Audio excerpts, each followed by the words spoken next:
Pascendi Dominici Gregis, Encyclical of Pope Pius X, on the doctrines of the modernists, to the patriarchs, primates, archbishops, bishops, and other local ordinaries in peace, and communion with the apostolic see. Venerable brethren, health and apostolic benediction. The office divinely committed to us of feeding the Lord's flock has especially this duty assigned to it by Christ, namely, to guard with the greatest vigilance the deposit of the faith delivered to the saints, rejecting the profane novelties of words and oppositions of knowledge falsely so called. There has never been a time when this watchfulness of the supreme pastor was not necessary to the Catholic body, for, owing to the efforts of the enemy of the human race, there have never been lacking men speaking perverse things. Acts Roman 20:30, vain talkers and seducers tit. 10, erring and driving into error 2 Tim, Roman 3:13. Still it must be confessed that the number of the enemies of the cross of Christ has in these last days increased exceedingly, who are striving, by arts, entirely new and full of subtlety, to destroy the vital energy of the Church, and, if they can, to overthrow utterly Christ's kingdom itself. Wherefore we may no longer be silent, lest we should seem to fail in our most sacred duty, and lest the kindness that, in the hope of wiser counsels, we have hitherto shown them, should be attributed to forgetfulness of our office. Gravity of the situation, too, that we make no delay in this matter is rendered necessary specially by the fact that the partisans of error are to be sought not only among the Church's open enemies, they lie hid, a thing to be deeply deplored and feared, in her very bosom and heart, and are the more mischievous, the less conspicuously they appear. We allude, venerable brethren, to many who belong to the Catholic laity, nay, and this is far more lamentable, to the ranks of the priesthood itself, who, feigning a love for the Church, lacking the firm protection of philosophy and theology, nay more, thoroughly imbued with the poisonous doctrines taught by the enemies of the Church, and lost to all sense of modesty, vaunt themselves as reformers of the Church, and, forming more boldly into line of attack, assail all that is most sacred in the work of Christ, not sparing even the person of the divine Redeemer, whom, with sacrilegious daring, they reduce to a simple, mere man. 3. Though they express astonishment themselves, no one can justly be surprised that we number such men among the enemies of the Church, if, leaving out of consideration the internal disposition of soul, of which God alone is the judge, he is acquainted with their tenets, their manner of speech, their conduct. Nor indeed will he err in accounting them the most pernicious of all the adversaries of the Church. For as we have said, they put their designs for her ruin into operation not from without but from within. Hence, the danger is present almost in the very veins and out of the Church, whose injury is the more certain, the more intimate is their knowledge of her. Moreover, they lay the axe not to the branches and shoots, but to the very root, that is, to the faith in its deepest fires. And having struck at this root of immortality, they proceed to disseminate poison through the whole tree, so that there is no part of Catholic truth from which they hold their hand, none that they do not strive to corrupt. Further, none is more skilful, none more astute than they, in the employment of 1,000 noxious arts, for they double the parts of rationalist and Catholic, and this so craftily that they easily lead the unwary into error, and since audacity is their chief characteristic, there is no conclusion of any kind from which they shrink or which they do not thrust forward with pertinacity and assurance. To this must be added the fact, which indeed is well calculated to deceive souls, that they lead a life of the greatest activity, of assiduous and ardent application to every branch of learning, and that they possess, as a rule, a reputation for the strictest morality.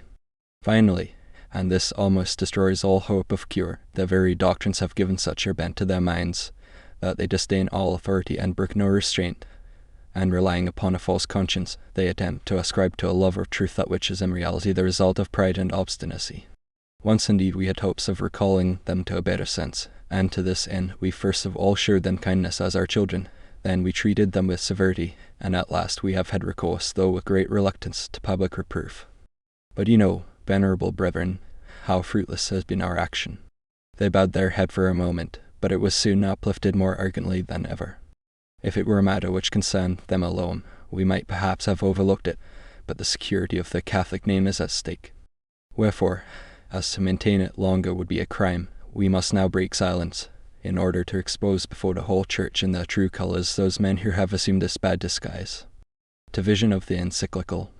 But since the modernists, as they are commonly and rightly called, employ a very clever artifice, namely, to present their doctrines without order and systematic arrangement into one whole, scattered and disjointed one from another, so as to appear to be in doubt and uncertainty, while they are in reality firm and steadfast, it will be of advantage, venerable brethren, to bring their teachings together here into one group, and to point out the connection between them, and thus to pass to an examination of the sources of the errors, and to prescribe remedies for averting the evil.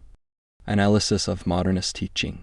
5. To proceed in an orderly manner in this recondite subject, it must first of all be noted that every modernist sustains and comprises within himself many personalities. He is a philosopher, a believer, a theologian, an historian, a critic, an apologist, a reformer. These roles must be clearly distinguished from one another by all who would accurately know their system and thoroughly comprehend the principles and the consequences of their doctrines. Agnosticism, its philosophical foundation. 6. We begin, then, with the philosopher. Modernists place the foundation of religious philosophy in that doctrine which is usually called agnosticism. According to this teaching, human reason is confined entirely within the field of phenomena, that is to say, to things that are perceptible to the senses, and in the manner in which they are perceptible, it has no right and no power to transgress these limits. Hence it is incapable of lifting itself up to God, and of recognizing his existence, even by means of visible things. From this it is inferred that God can never be the direct object of science, and that, as regards history, he must not be considered as an historical subject. Given these premises, all will readily perceive what becomes of natural theology, of the motives of credibility, of external revelation. The modernists simply make away with them altogether. They include them in intellectualism, which they call a ridiculous and long ago defunct system. Nor does the fact that the Church has formally condemned these portentous errors exercise the slightest restraint upon them. Yet the Vatican Council has defined, if anyone says that the one true God, our Creator and Lord, cannot be known with certainty by the natural light of human reason by means of the things that are made, let him be anathema de revo, and also, if anyone says that it is not possible or not expedient that man be taught through the medium of divine revelation about God and the worship to be paid him, let him be anathemated, too. And finally, if anyone says that divine revelation cannot be made credible by external signs, and that therefore men should be drawn to the faith only by their personal internal experience or by private inspiration, let him be anathematified, 3. But how the modernists make the transition from agnosticism, which is a state of pure nescience, to scientific and historic atheism, which is a doctrine of positive denial, and consequently, by what legitimate process of reasoning, starting from ignorance as to whether God has in fact intervened in the history of the human race or not, they proceed, in their explanation of this history, to ignore God altogether, as if he really had not intervened, let him answer who can. Yet it is a fixed and established principle among them that both science and history must be atheistic, and within their boundaries there is room for nothing but phenomena. God and all that is divine are utterly excluded.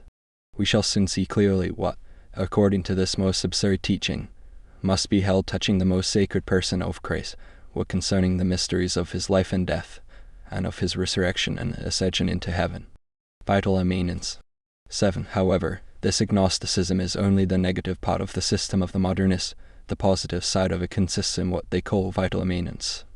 This is how they advance from one to the other.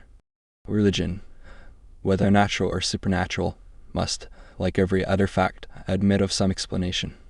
But when natural theology has been destroyed, the road to revelation closed through the rejection of the arguments of credibility, and all external revelation absolutely denied, it is clear that this explanation will be sought in vain outside man himself. It must, therefore, be looked for in man, and since religion is a form of life, the explanation must certainly be found in the life of man. Hence the principle of religious immanence is formulated. Moreover, the first actuation, so to say, of every vital phenomenon, and religion, as has been said, belongs to this category, is due to a certain necessity or impulsion, but it has its origin, speaking more particularly of life, in a movement of the heart, which movement is called a sentiment. Therefore, since God is the object of religion, we must conclude that faith, which is the basis and the foundation of all religion, consists in a sentiment which originates from a need of the divine.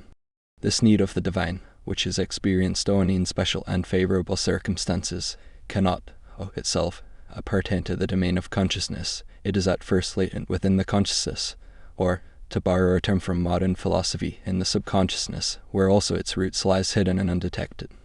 Should anyone ask how it is that this need of the divine which man experiences within himself grows up into a religion, the modernists reply thus: science and history, they say, are confined within two limits, the one external, namely, the visible world, the other internal, which is consciousness.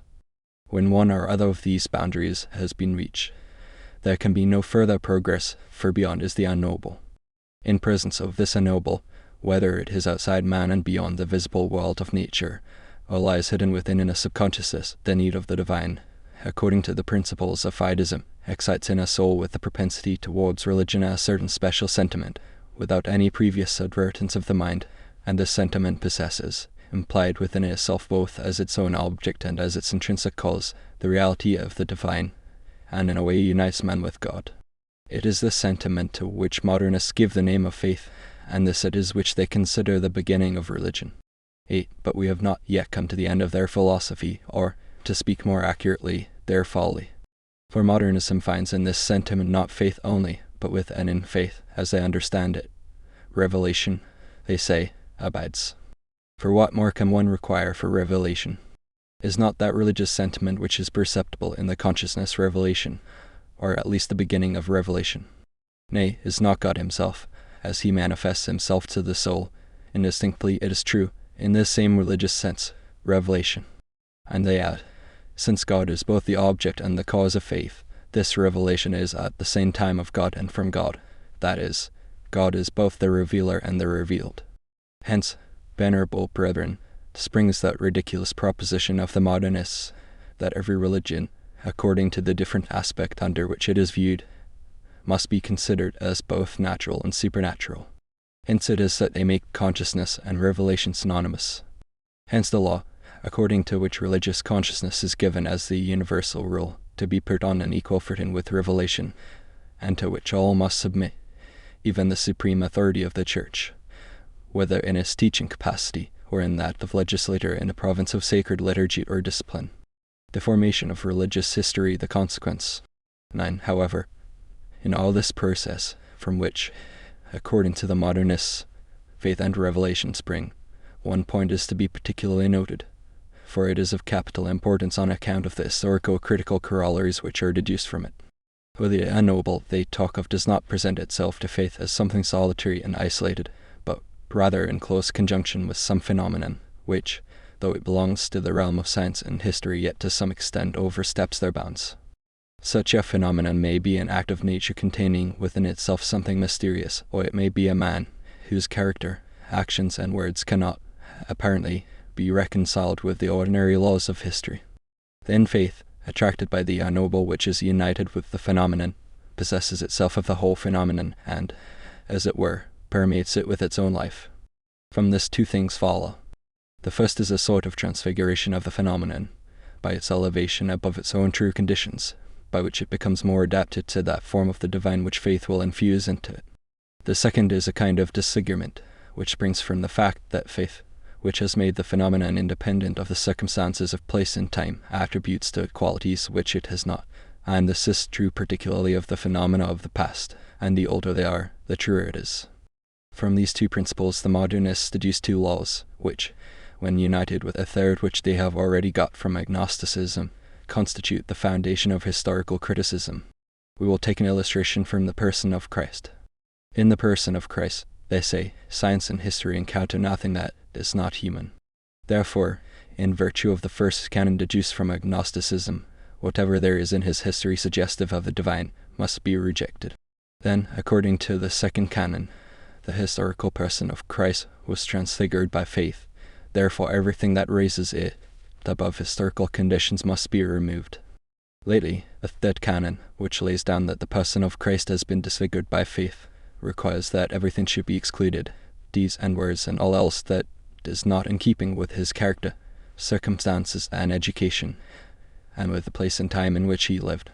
A strange style of reasoning, truly, but it is modernist criticism.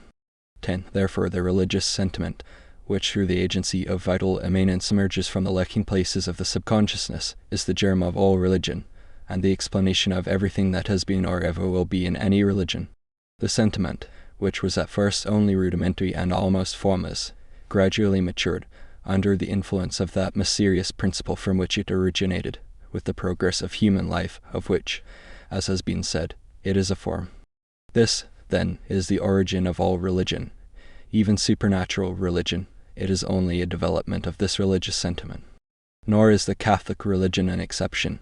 It is quite on a level with the rest, for it was engendered by the process of vital immanence in the consciousness of Christ, who was a man of the choicest nature, whose like has never been, nor will be.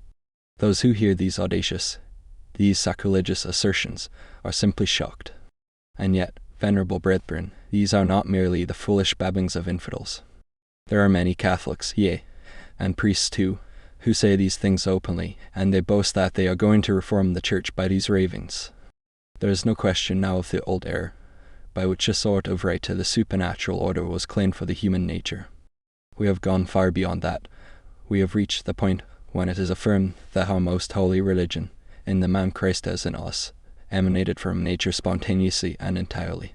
Than this there is surely nothing more destructive of the whole supernatural order.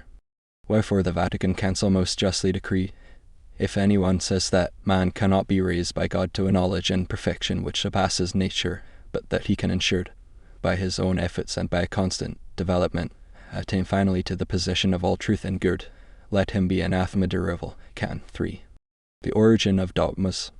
11. So far, venerable brethren, there has been no mention of the intellect. Still it also, according to the teaching of the modernists, has its part in the act of faith.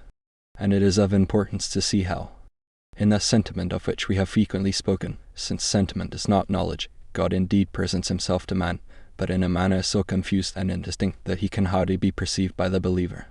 It is therefore necessary that a ray of light should be cast upon this sentiment, so that God may be clearly distinguished and set apart from it. This is the task of the intellect, whose office it is to reflect and to analyze, and by means of which man first transforms into mental pictures the vital phenomena which arise within him, and then expresses them in words. Hence the common saying of modernists that the religious man must ponder his faith. The intellect, then, encountering this sentiment, directs itself upon it, and produces in it a work resembling that of a painter who restores and gives new life to a picture that has perished with age. The simile is that of one of the leaders of modernism. The operation of the intellect in this work is a double one. First, by a natural and spontaneous act it expresses its concept in a simple, ordinary statement, then, on reflection and deeper consideration, or, as they say, by elaborating its thought, it expresses the idea in secondary propositions, which are derived from the first, but are more perfect and distinct. These secondary propositions, if they finally receive the approval of the supreme magisterium of the Church, constitute dogma. 12. Thus, we have reached one of the principal points in the modernist system, namely the origin and the nature of dogma. For they place the origin of dogma in those primitive and simple formulae which, under a certain aspect, are necessary to faith, for revelation, to be truly such, requires the clear manifestation of God in the consciousness. But dogma itself they apparently hold is contained in the secondary formulae. To ascertain the nature of dogma, we must first find the relation which exists between the religious formulas and the religious sentiment. This will be readily perceived by him who realizes that these formulas have no other purpose than to furnish the believer with the means of giving an account of his faith to himself. These formulas therefore stand midway between the believer and his faith in their relation to the faith. They are the inadequate expression of its object, and are usually called symbols. In their relation to the believer, they are mere instruments. Its evolution. 13. Hence it is quite impossible to maintain that they express absolute truth, for, in so far as they are symbols, they are the images of truth, and so must be adapted to the religious sentiment in its relation to man, and as instruments, they are the vehicles of truth, and must therefore in their turn be adapted to man in his relation to the religious sentiment. But the object of the religious sentiment, since it embraces that absolute, possesses an infinite variety of aspects of which now one, now another, may present itself. In like manner, he who believes may pass through different phases. Consequently, the formulae too, which we call dogmas, must be subject to these vicissitudes, and are, therefore, liable to change. Thus the way is open to the intrinsic evolution of dogma. An immense collection of sophisms this, that ruins and destroys all religion. Dogma is not only able, but ought to evolve and to be changed. This is strongly affirmed by the modernists, and as clearly flows from their principles. For amongst the chief points of their teaching is this which they deduce from the principle of vital immanence, that religious formulas, to be really religious and not merely theological speculations, ought to be living and to live the life of the religious sentiment. This is not to be understood in the sense that these formulas, especially if merely imaginative, ought to be made for the religious sentiment. It has no more to do with their origin than with number or quality. What is necessary is that the religious sentiment, with some modification when necessary, should vitally assimilate them. In other words, it is necessary that the primitive formula be accepted and sanctioned by the heart, and similarly the subsequent work from which spring the secondary formulas must proceed under the guidance of the heart. Hence it comes that these formulas, to be living, should be, and should remain, adapted to the faith and to him who believes. Wherefore, if for any reason this adaptation should cease to exist, they lose their first meaning and accordingly must be changed. And since the character and lot of dogmatic formulas is so precarious, there is no room for surprise that modernists regard them so lightly and in such open disrespect. And so they audaciously charge the Church both with taking the wrong road from inability to distinguish the religious and moral sense of formulas from their surface meaning, and with clinging tenaciously and vainly to meaningless formulas whilst religion is allowed to go to ruin. Blind that they are, and leaders of the blind, inflated with a boastful science, they have reached the pitch of folly where they pervert the eternal concept of truth and the true nature of the religious sentiment. With that new system of theirs, they are seen to be under the sway of a blind and unchecked passion for novelty, thinking not at all of finding some solid foundation of truth, but despising the holy and apostolic traditions, they embrace other vain, futile, and certain doctrines condemned by the Church, on which, in the height of their vanity, they think they can rest and maintain truth itself. The modernist as believer. Individual experience and religious certitude. 14. Thus far, venerable brethren, of the modernist considered as philosopher.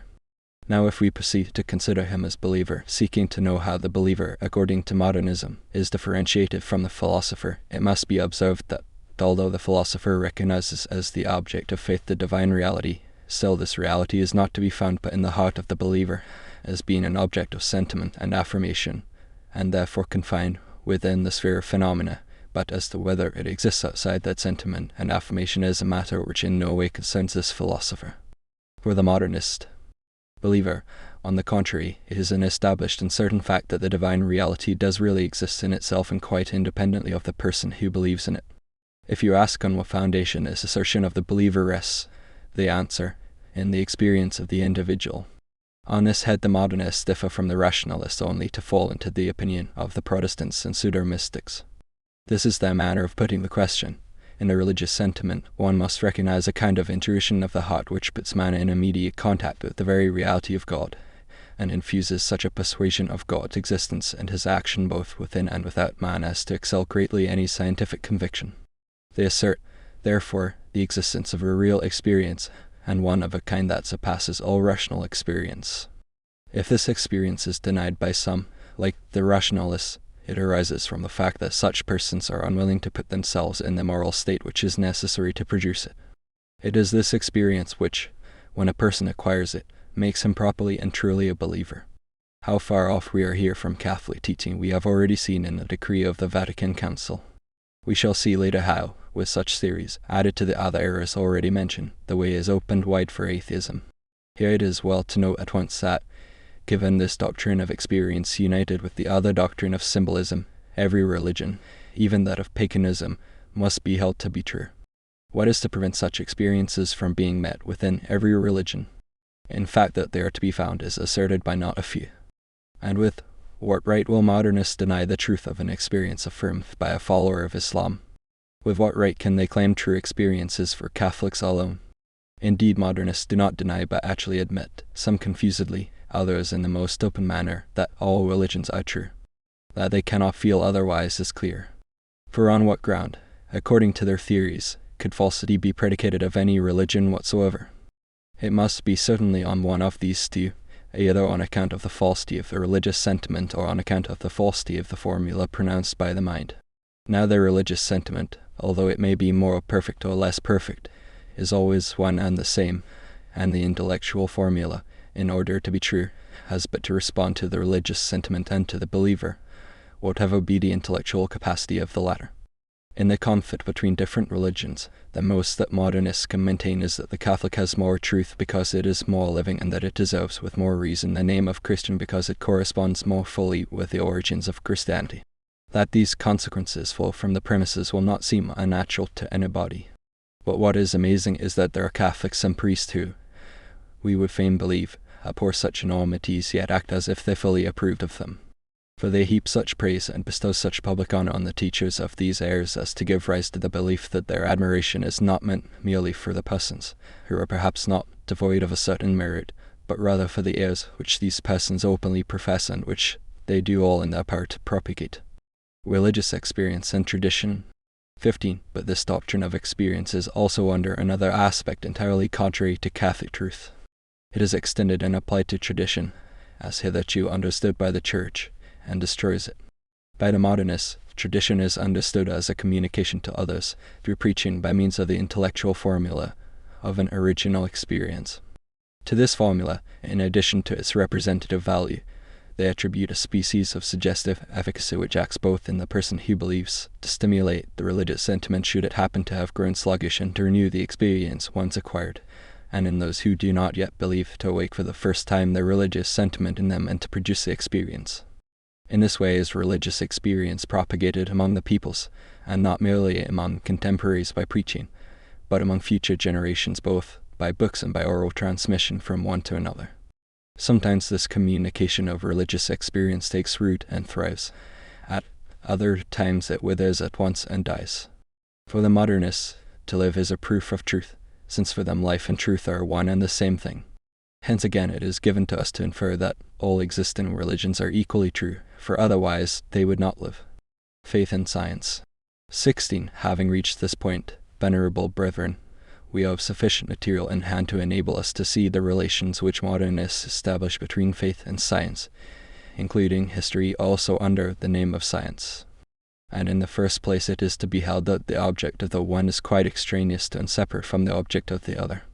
For faith occupies itself solely with something which science declares to be unknowable for it. Hence each has a separate field assigned to it. Science is entirely concerned with the reality of phenomena, into which faith does not enter at all. Faith, on the contrary, concerns itself with the divine reality which is entirely unknown to science. Thus the conclusion is reached that there can never be any dissension between faith and science, for if each keeps on its own ground they can never meet and therefore never be in contradiction. And if it be objected that in the visible world there are some things which appertain to faith, such as the human life of Christ, the modernists reply by denying this.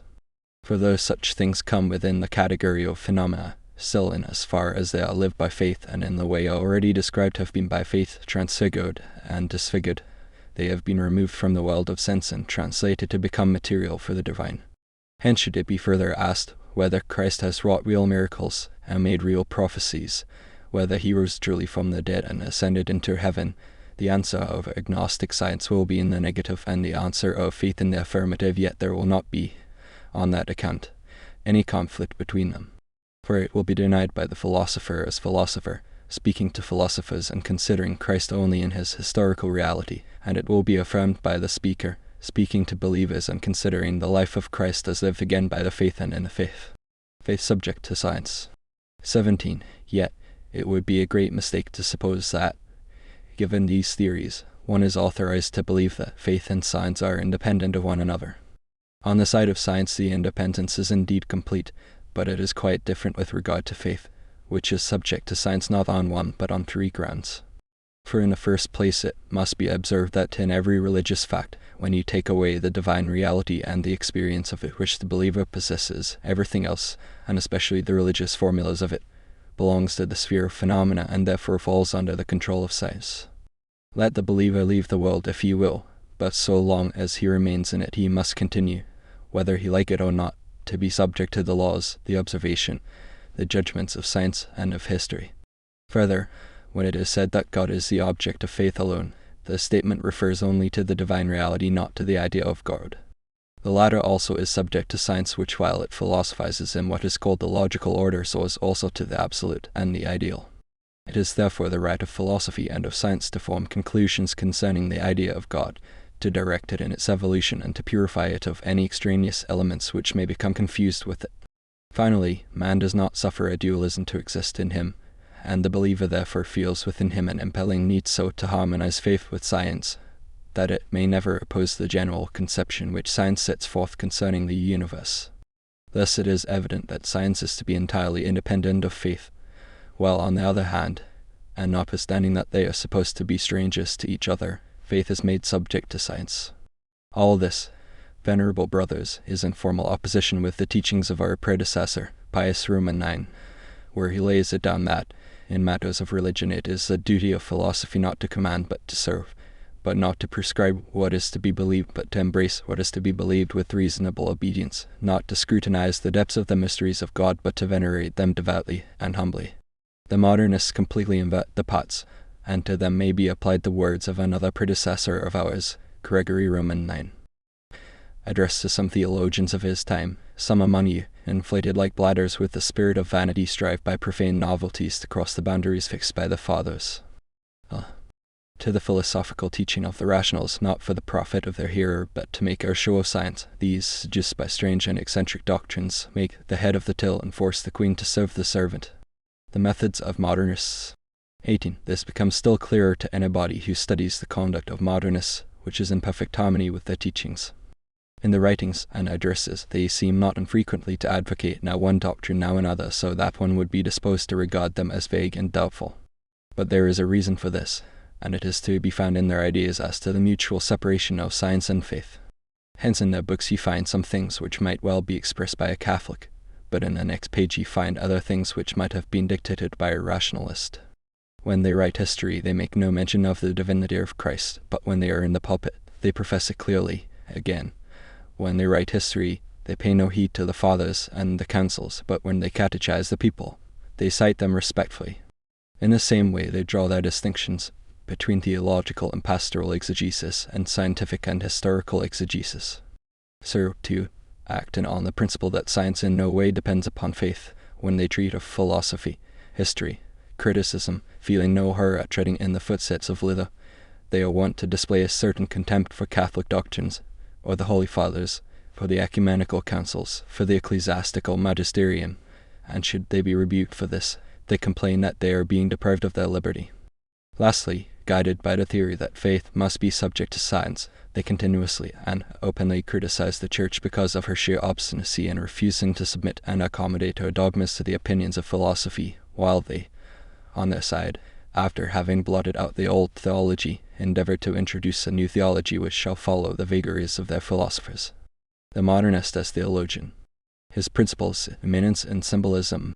19. And thus, venerable brethren, the road is open for us to study the modernist in the theological arena, a difficult task, yet one that may be disposed of briefly. The end to be attained is the conciliation of faith with science, always, however, saving the primacy of science over faith. In this branch the modernist theologian avails himself of exactly the same principles which we have seen employed by the modernist philosopher, and applies them to the believer, the principles of immanence and symbolism. The process is an extremely simple one. The philosopher has declared, the principle of faith is immanent, the believer has added, this principle is God, and the theologian draws the conclusion, God is immanent in man. Thus we have theological immanence. So too, the philosopher regards as certain that the representations of the object of faith are merely symbolical. The believer has affirmed that the object of faith is God in himself, and the theologian proceeds to affirm that their representations of the divine reality are symbolical. And thus we have theological symbolism. Truly enormous errors both, the pernicious character of which will be seen clearly from an examination of their consequences. For, to begin with symbolism, since symbols are but symbols in regard to their objects and only instruments in regard to the believer, it is necessary first of all, according to the teachings of the modernists, that the believer do not lay too much stress on the formula, but avail himself of it only with the scope of uniting himself to the absolute truth which the formula at once reveals and conceals, that is to say, endeavors to express but without succeeding in doing so. They would also have the believer avail himself of the formulas only in as far as they are useful to him, for they are given to be a help and not a hindrance, with proper regard, however, for the social respect due to formulas which the public magisterium has deemed suitable for expressing the common consciousness until such time as the same magisterium provide otherwise. Concerning immanence, it is not easy to determine what modernists mean by it, for their own opinions on the subject vary.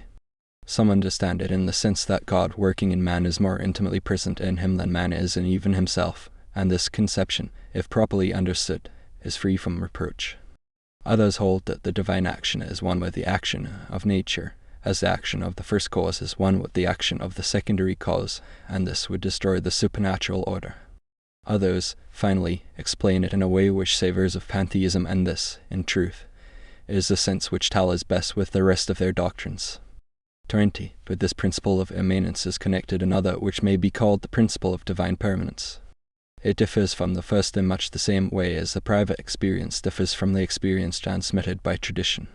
An example will illustrate what is meant, and this example is offered by the Church in the sacraments. The Church and the sacraments, they say, are not to be regarded as having been instituted by Christ himself. This is forbidden by agnosticism, which sees in Christ nothing more than a man whose religious consciousness has been, like that of all men, formed by degrees. It is also forbidden by the law of immanence, which rejects what they call external application. It is further forbidden by the law of evolution, which requires for the development of the germs a certain time and a certain series of circumstances. It is, finally, forbidden by history, which shows that such in fact has been the course of things. Still, it is to be held that both Church and sacraments have been founded mediately by Christ. But how? In this way, all Christian consciences were, they affirm, in a manner virtually included in the conscience of Christ as the plant is included in the seed. But as the shoots live the life of the seed, so, too, all Christians are to be said to live the life of Christ. But the life of Christ is according to faith, and so, too, is the life of Christians. And since this life produced, in the courses of ages, both the Church and the sacraments, it is quite right to say that their origin is from Christ and is divine. In the same way, they prove that the Scriptures and the dogmas are divine, and thus the modernistic theology may be said to be complete. No great thing, in truth, but more than enough for the theologian who professes that the conclusions of science must always, and in all things, be respected. The application of these theories to the other points we shall proceed to expound, anybody may easily make for himself. Dogma and the Sacraments. 21. Thus far we have spoken of the origin and nature of faith. But as faith has many shoots, and chief among them the Church, dogma, worship, the books which we call sacred, of these also we must know what is taught by the modernists. To begin with dogma, we have already indicated its origin and nature. Dogma is born of the species of impulse or necessity by virtue of which the believer is constrained to elaborate his religious thought so as to render it clearer for himself and others. This elaboration consists entirely in the process of penetrating and refining the primitive formula, not indeed in itself and according to logical development, but as required by circumstances, or vitally as the modernists more abstrusely put it. Hence it happens that around the primitive formula secondary formulas gradually continue to be formed, and these subsequently grouped into bodies of doctrine, or into doctrinal constructions, as they prefer to call them, and further sanctioned by the public magisterium as responding to the common consciousness, are called dogma. Dogma is to be carefully distinguished from the speculations of theologians which, although not alive with the life of dogma, are not without their utility as serving to harmonize religion with science and remove opposition between the two in such a way as to throw light from without on religion, and it may be even to prepare the matter for future dogma. Concerning worship there would not be much to be said, were it not that under this head are comprised the sacraments, concerning which the modernists fall into the gravest errors. For them the sacraments are the resultant of a double need, for, as we have seen, everything in their system is explained by inner impulses or necessities. In the present case, the first need is that of giving some sensible manifestation to religion, the second is that of propagating it, which could not be done without some sensible form and consecrating acts, and these are called sacraments. But for the modernists the sacraments are mere symbols or signs, though not devoid of a certain efficacy and efficacy. They tell us, like that of certain phrases vulgarly described as having caught on, inasmuch as they have become the vehicle for the diffusion of certain great ideas which strike the public mind. What the phrases are to the ideas, that the sacraments are to the religious sentiment, that and nothing more. The modernists would be speaking more clearly were they to affirm that the sacraments are instituted solely to foster the faith, but this is condemned by the Council of Trent. If anyone say that these sacraments are instituted solely to foster the faith, let him be anathema. The Holy Scriptures. 22. We have already touched upon the nature and origin of the sacred books. According to the principles of the modernists, they may be rightly described as a collection of experiences, not indeed of the kind that may come to anybody, but those extraordinary and striking ones which have happened in any religion. And this is precisely what they teach about our books of the Old and New Testament. But to suit their own theories, they note with remarkable ingenuity that, although experience is something belonging to the present, still it may derive its material from the past and the future alike, inasmuch as the believer by memory lives the past over again after the manner of the present, and lives the future already by anticipation. This explains how it is that the historical and apocalyptical books are included among the sacred writings. God does indeed speak in these books through the medium of the believer, but only, according to modernistic theology, by vital immanence and permanence. 2. We inquire concerning inspiration. Inspiration, they reply, is distinguished only by its vehemence from that impulse which stimulates the believer to reveal the faith that is in him by words or writing. It is something like what happens in poetical inspiration, of which it has been said, "There's God in us, and when he stirreth he sets us afire." And it is precisely in this sense that God is said to be the origin of the inspiration of the sacred books. The modernists affirm, too, that there is nothing in these books which is not inspired. In this respect, some might be disposed to consider them as more orthodox than certain other moderns who somewhat restrict inspiration, as, for instance, in what have been put forward as tacit citations. But it is all mere juggling of words. For if we take the Bible, according to the tenets of agnosticism, to be a human work, made by men for men, but allowing the theologian to proclaim that it is divine by immanence, what room is there left in it for inspiration? General inspiration in the modernist sense it is easy to find, but of inspiration in the Catholic sense there is not a trace. The Church.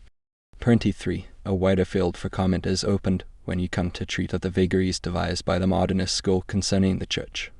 You must start with the supposition that the Church has its birth in a double need, the need of the individual believer, especially if he has had some original and special experience, to communicate his faith to others, and the need of the Mass, when the faith has become common to many, to form itself into a society and to God, increase and propagate the common good.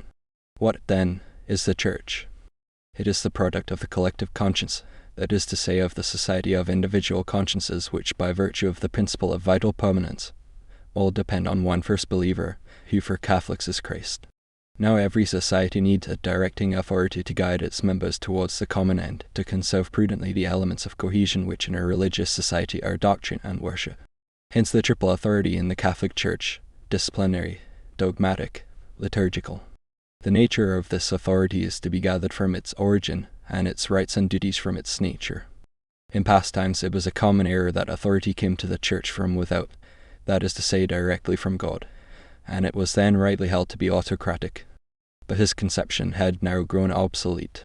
For in the same way as the Church is a vital emanation of the collectivity of consciences, so too authority emanates vitally from the Church itself. Authority, therefore, like the Church, has its origin in the religious conscience, and, that being so, is subject to it. Should it disown this dependence, it becomes a tyranny. For we are living in an age when a sense of liberty has reached its fullest development, and when the public conscience has in the civil order introduced popular government. Now there are not two consciences in man, any more than there are two lives. It is for the ecclesiastical authority, therefore, to shape itself to democratic forms, unless it wishes to provoke and foment an intestine conflict in the consciences of mankind. The penalty of refusal is disaster. For it is madness to think that a sentiment of liberty, as it is now spread abroad, can surrender. Were it forcibly confined and held in bonds, terrible would be its outburst, sweeping away at once both church and religion. Such is the situation for the modernists, and their one great anxiety is, in consequence, to find a way of conciliation between the authority of the Church and the liberty of believers. The relations between Church and State. 24. But it is not with its own members alone that the Church must come to an amicable arrangement besides its relations with those within. It has others outside. The Church does not occupy the world all by itself. There are other societies in the world with which it must necessarily have contact and relations. The rights and duties of the Church towards civil societies must, therefore, be determined, and determined, of course, by its own nature as it has been already described. The rules to be applied in this matter are those which have been laid down for science and faith, though in the latter case the question is one of objects, while here we have one of ends. In the same way, then, as faith and science are strangers to each other by reason of the diversity of their objects, church and state are strangers by reason of the diversity of their ends, that of the church being spiritual while that of the state is temporal. Formerly it was possible to subordinate the temporal to the spiritual, and to speak of some Christians as mixed, allowing to the church the position of queen and mistress and all such, because the church was then regarded as having been instituted immediately by God as the author of the supernatural order. But his doctrine is today repudiated alike by philosophy and history. The state must, therefore, be separated from the church, and the Catholic from the citizen. Every Catholic, from the fact that he is also a citizen, has the right and the duty to work for the common good in the way he thinks best, without troubling himself about the authority of the church, without paying any heed to its wishes, its counsels, its orders, nay, even in spite of its reprimands. To trace out and prescribe for the citizen any line of conduct, on any pretext whatsoever, is to be guilty of an abuse of ecclesiastical authority, against which one is bound to act with all one's might. The principles from which these doctrines spring have been solemnly condemned by our predecessor Pius VI, in his Constitution Auctorum Fidei, the magisterium of the Church. 25. But it is not enough for the modernist school that the state should be separated from the Church. For as faith is to be subordinated to science, as far as phenomenal elements are concerned, so too in temporal matters the Church must be subject to the state. They do not say this openly as yet, but they will say it when they wish to be logical on this head.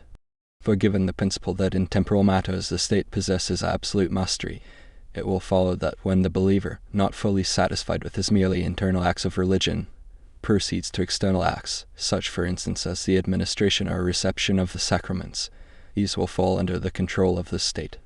What will then become of ecclesiastical authority, which can only be exercised by external acts? Obviously it will be completely under the dominion of the state. It is this inevitable consequence which impels many among liberal Protestants to reject all external worship, nay, all external religious community, and makes them advocate what they call individual religion. If the modernists have not yet reached this point, they do ask the Church in the meanwhile to be good enough to follow spontaneously where they lead her and adapt herself to the civil forms in vogue. Such are their ideas about disciplinary authority. But far more advanced and far more pernicious are their teachings on doctrinal and dogmatic authority. This is their conception of the magisterium of the Church. No religious society, they say, can be a real unit unless the religious conscience of its members be one, and one also the formula which they adopt. But his double unity requires a kind of common mind whose office is to find and determine the formula that corresponds best with the common conscience, and it must have moreover an authority sufficient to enable it to impose on the community the formula which has been decided upon. From the combination and, as it were, fusion of these two elements, the common mind which draws up the formula and the authority which imposes it, arises, according to the modernists, the notion of the ecclesiastical magisterium. And as this magisterium springs, in its last analysis, from the individual consciences and possesses its mandate of public utility for their benefit, it follows that the ecclesiastical magisterium must be subordinate to them, and should therefore take democratic forms.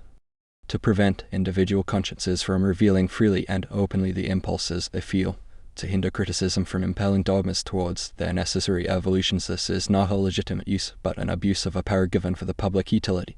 So too a due method and measure must be observed in the exercise of authority. To condemn and prescribe a work without the knowledge of the author, without hearing his explanations, without discussion, assuredly savours of tyranny. And thus, here again a way must be found to save the full rights of authority on the one hand, and of liberty on the other. In the meanwhile, the proper course for the Catholic will be to proclaim publicly his profound respect for authority and continue to follow his own bent. Their general directions for the Church may be put in this way: since the end of the Church is entirely spiritual, the religious authority should strip itself of all that external pomp which adorns it in the eyes of the public. And here they forget that while religion is essentially for the soul, it is not exclusively for the soul, and that the honor paid to authority is reflected back on Jesus Christ who instituted it. The evolution of doctrine. 26. To finish with this whole question of faith and its shoots, it remains to be seen, venerable brethren, what the modernists have to say about their development. First of all, they lay down the general principle that in a living religion everything is subject to change, and must change, and in this way they pass to what may be said to be, among the chief of their doctrines, that of evolution. To the laws of evolution everything is subject: dogma, church, worship, the books we revere as sacred, even faith itself, and the penalty of disobedience is death. The enunciation of this principle will not astonish anybody who bears in mind what the modernists have had to say about each of these subjects. Having laid down this law of evolution, the modernists themselves teach us how it works out. And first, with regard to faith. The primitive form of faith, they tell us, was rudimentary and common to all men alike, for it had its origin in human nature and human life. Vital evolution brought with it progress, not by the accretion of new and purely adventitious forms from without, but by an increasing penetration of the religious sentiment in the conscience. This progress was of two kinds: negative, by the elimination of all foreign elements, such, for example, as the sentiment of family or nationality, and positive, by the intellectual and moral refining of man, by means of which the idea was enlarged and enlightened, while the religious sentiment became more elevated and more intense.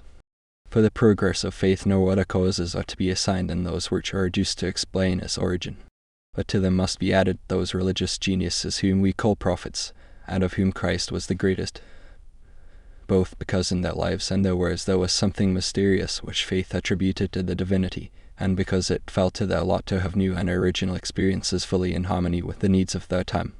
The progress of dogma is due chiefly to the obstacles which faith has to surmount, to the enemies it has to vanquish, to the contradictions it has to repel. Add to this a perpetual striving to penetrate ever more profoundly its own mysteries. Thus, to omit the other examples, as it happened in the case of Christ, in him the divine something which faith admitted in him expanded in such a way that he was at last held to be God. The chief stimulus of evolution in the domain of worship consists in the need of adapting itself to the uses and customs of peoples, as well as the need of availing itself of the value which certain acts have acquired by long usage. Finally, evolution in the Church itself is fed by the need of accommodating itself to historical conditions and of harmonizing itself with existing forms of society. Such is religious evolution in detail. And here, before proceeding further, we would have you note well this whole theory of necessities and needs, for it is at the root of the entire system of the modernists, and it is upon it that they will erect the famous method of theirs called the historical.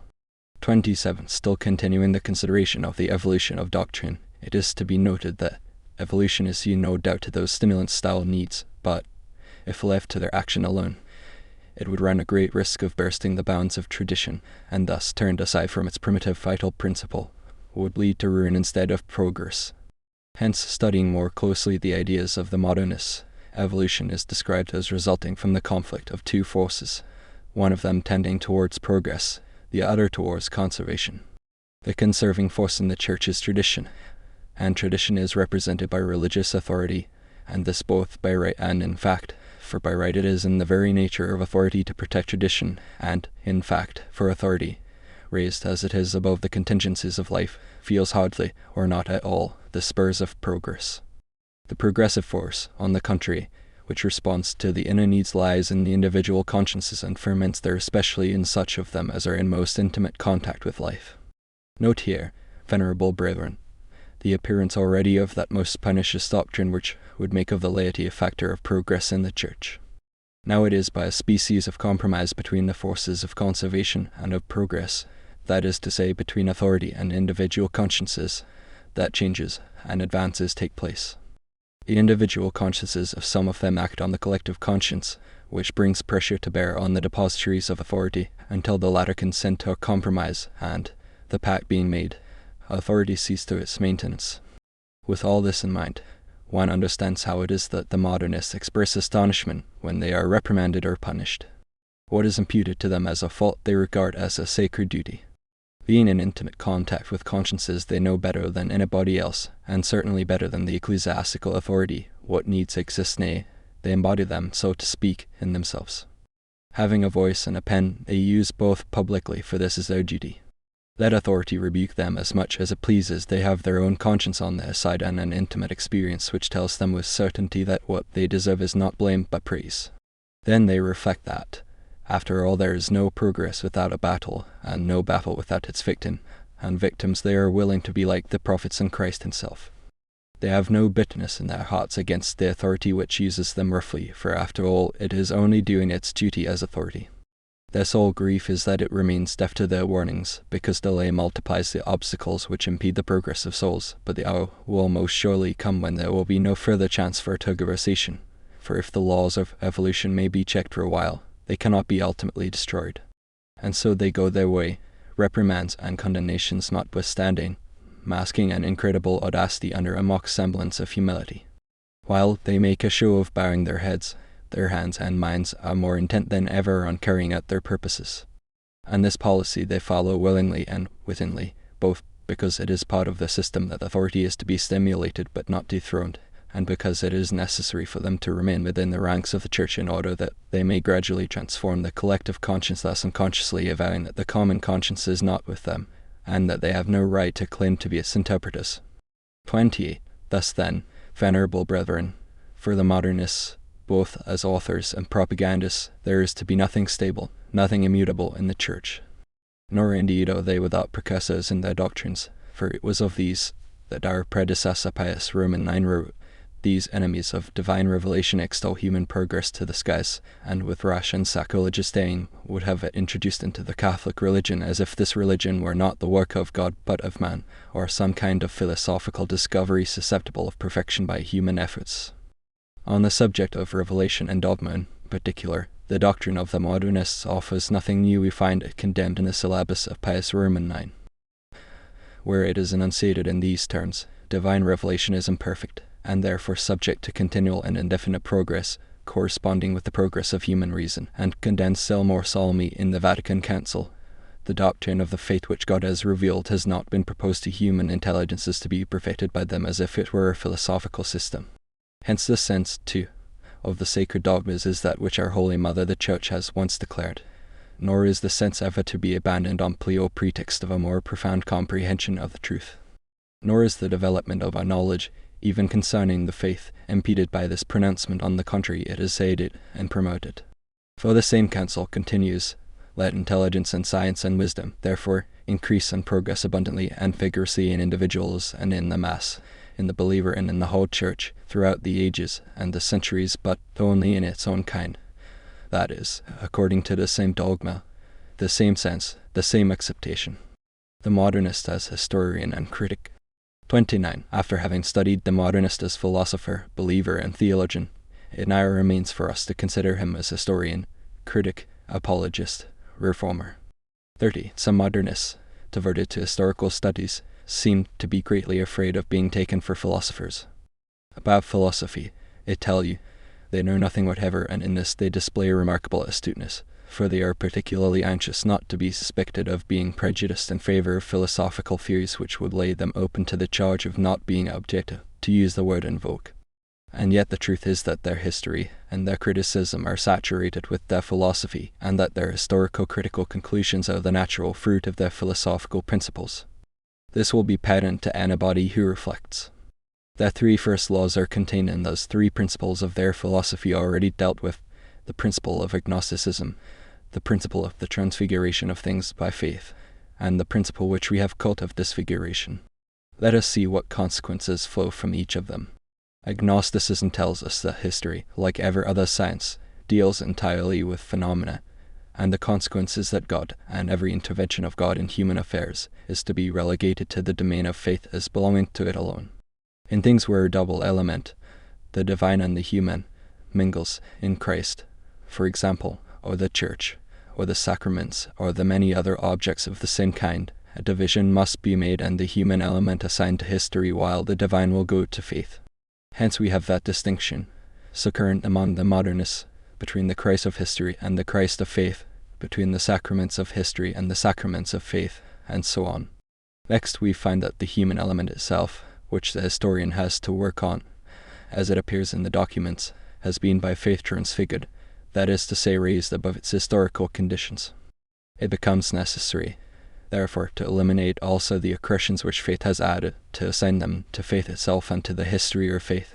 Thus, when treating of Christ, the historian must set aside all that surpasses man in his natural condition, either according to the psychological conception of him, or according to the place and period of his existence.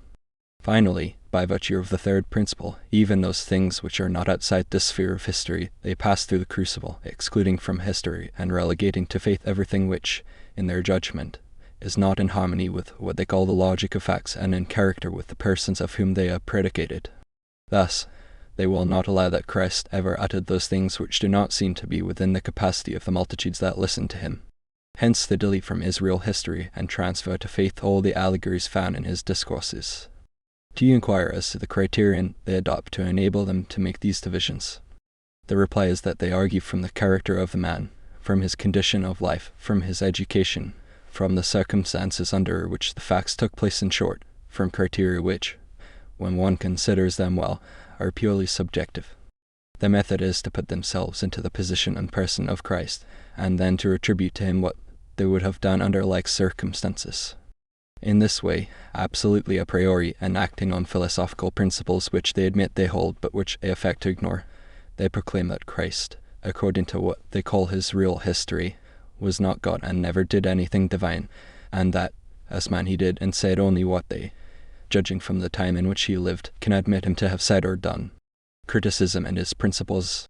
31. And as history receives its conclusions, ready-made, from philosophy, so too criticism takes its own from history. The critic, on the data furnished him by the historian, makes two parts of all his documents. Those that remain after the triple elimination above described go to form the real history. The rest is attributed to the history of the faith, or as it is styled, to internal history. For the modernists distinguish very carefully between these two kinds of history, and it is to be noted that they oppose the history of the faith to real history precisely as real. Thus we have a double Christ, a real Christ, and a Christ, the one of faith, who never really existed, a Christ who has lived at a given time and in a given place, and a Christ who has never lived outside the pious meditations of the believer the Christ, for instance, whom we find in the Gospel of St. John, which is pure contemplation from beginning to end. 32. But the dominion of philosophy over history does not end here. Given that division, of which we have spoken, of the documents into two parts, the philosopher steps in again with his principle of vital immanence, and shows how everything in the history of the Church is to be explained by vital emanation. And since the cause or condition of every vital emanation whatsoever is to be found in some need, it follows that no fact can antedate the need which produced it. Historically, the fact must be posterior to the need. See how the historian works on this principle. He goes over his documents again, whether they be found in the sacred books or elsewhere, draws up from them his list of the successive needs of the Church, whether relating to dogma or liturgy or other matters, and then he hands his list over to the critic.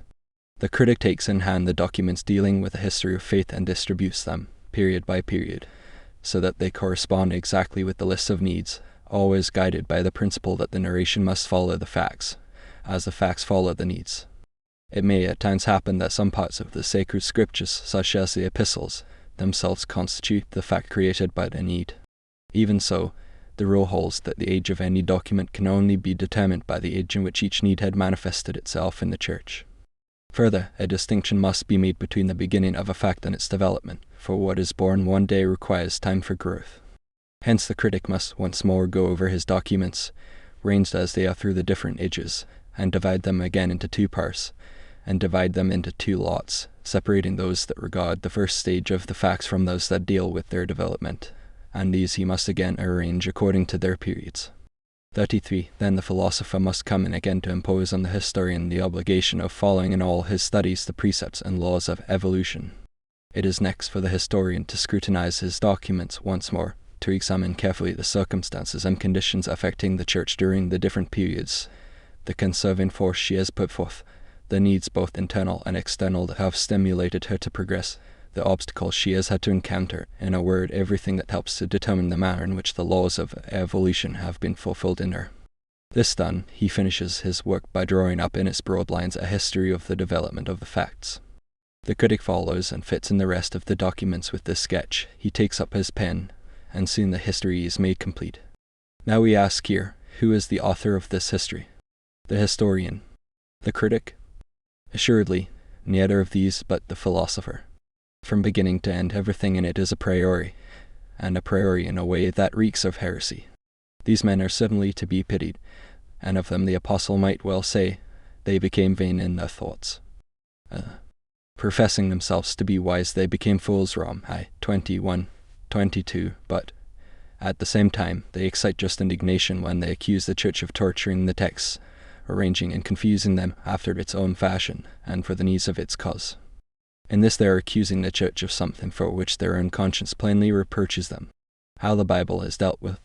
34. The result of this dismembering of the sacred books and this partition of them throughout the centuries is naturally that the Scriptures can no longer be attributed to the authors whose names they bear.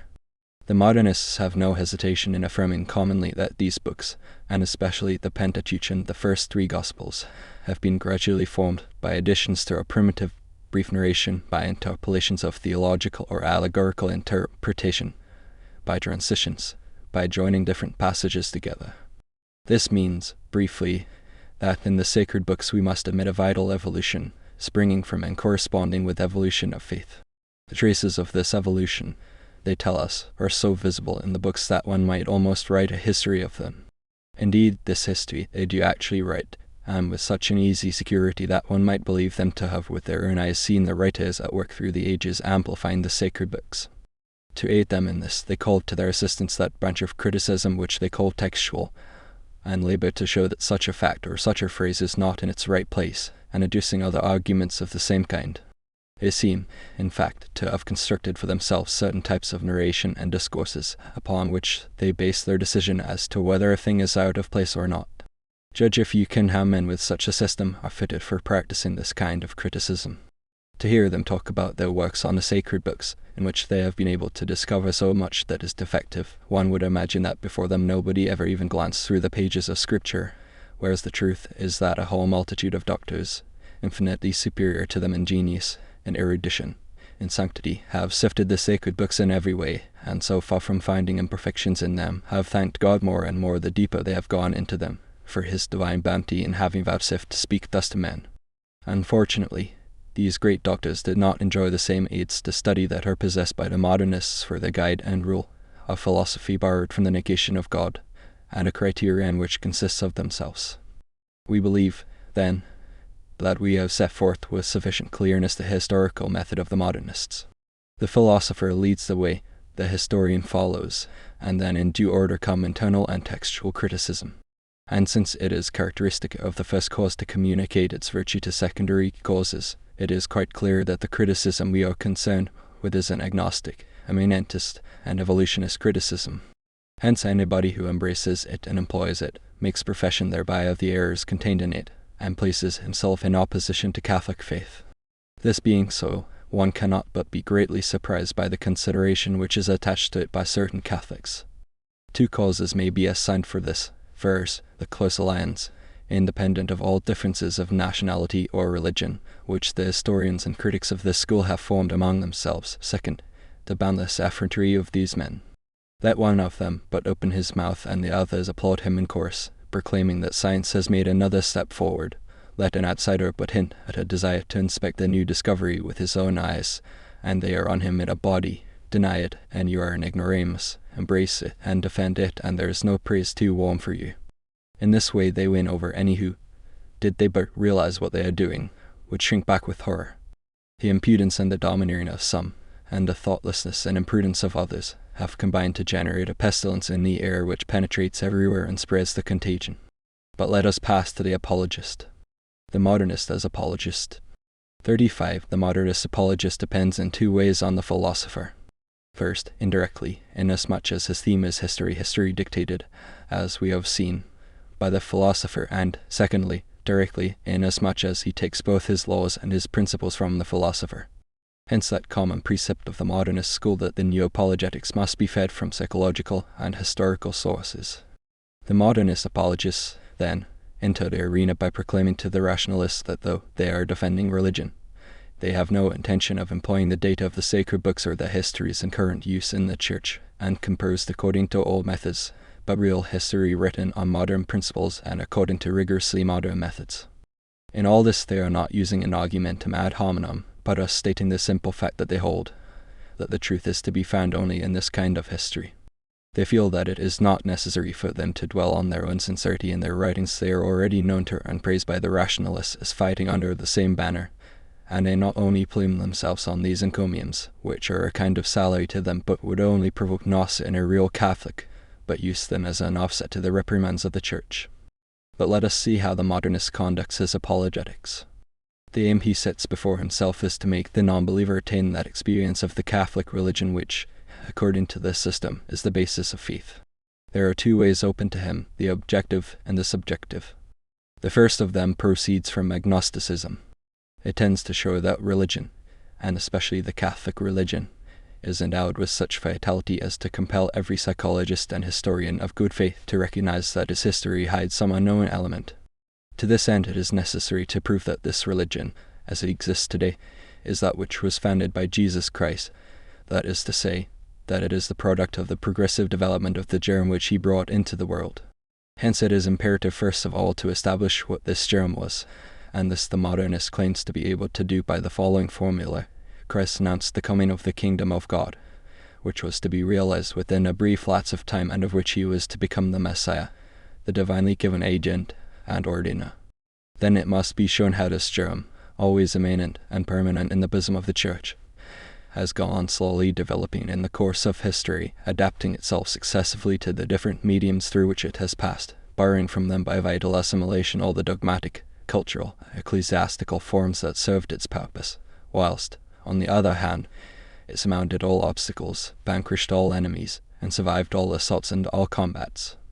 Anybody who well and duly considers this mass of obstacles, adversaries, attacks, combats, and the vitality and fecundity which the Church has shown throughout them all, must admit that if the laws of evolution are visible in her life, they fail to explain the whole of her history. The unknown rises forth from it and presents itself before us. Thus do they argue, never suspecting that their determination of the primitive germ is an a priori of agnostic and evolutionist philosophy, and that the formula of it has been gratuitously invented for the sake of buttressing their position. 36. But while they endeavour by this line of reasoning to secure access for the Catholic religion into souls, these new apologists are quite ready to admit that there are many distasteful things in it. Nay, they admit openly, and with ill-concealed satisfaction, that they have found that even its dogma is not exempt from errors and contradictions. They add also that this is not only excusable, but curiously enough even right and proper. In the sacred books there are many passages referring to science or history, where manifest errors are to be found. But the subject of these books is not science or history, but religion and morals. In them history and science serve only as a species of covering to enable the religious and moral experiences wrapped up in them to penetrate more readily among the masses. The masses understood science and history as they are expressed in these books, and it is clear that had science and history been expressed in a more perfect form, this would have proved rather a hindrance than a help. Then, again, the sacred books being essentially religious, are consequently necessarily living. Now life has its own truth and its own logic, belonging as they do to a different order, viz., truth of adaptation and of proportion both with the medium in which it exists and with the end towards which it tends. Finally, the modernists, losing all sense of control, go so far as to proclaim as true and legitimate everything that is explained by life. We, venerable brethren, for whom there is but one and only truth, and who hold that the sacred books, written under the inspiration of the Holy Ghost, have God for their author concat, de revel, to declare that this is equivalent to attributing to God himself the lie of utility or officious lie, and we say with Saint Augustine, in an authority so high, admit but one officious lie, and there will not remain a single passage of those apparently difficult to practice or to believe, which on the same most pernicious rule may not be explained as a lie uttered by the author wilfully and to serve a purpose. Epist. 28. And thus it will come about, the holy doctor continues, that everybody will believe and refuse to believe what he likes or dislikes. But the modernists pursue their way gaily. They grant also that certain arguments adduced in the sacred books, like those, for example, which are based on the prophecies, have no rational foundation to rest on. But they will defend even these as artifices of preaching, which are justified by life. Do they stop here? No, indeed, for they are ready to admit, nay, to proclaim that Christ himself manifestly erred in determining the time when the coming of the kingdom of God was to take place, and they tell us that we must not be surprised at this, since even Christ was subject to the laws of life. After this, what is to become of the dogmas of the Church?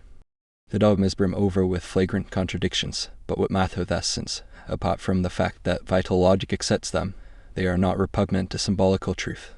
Are we not dealing with the infinite, and has not the infinite an infinite variety of aspects? In short, to maintain and defend these theories, they do not hesitate to declare that the noblest homage that can be paid to the infinite is to make it the object of contradictory propositions. But when they justify even contradiction, what is it that they will refuse to justify? Subjective arguments. 37. But it is not solely by objective arguments that the non-believer may be disposed to faith.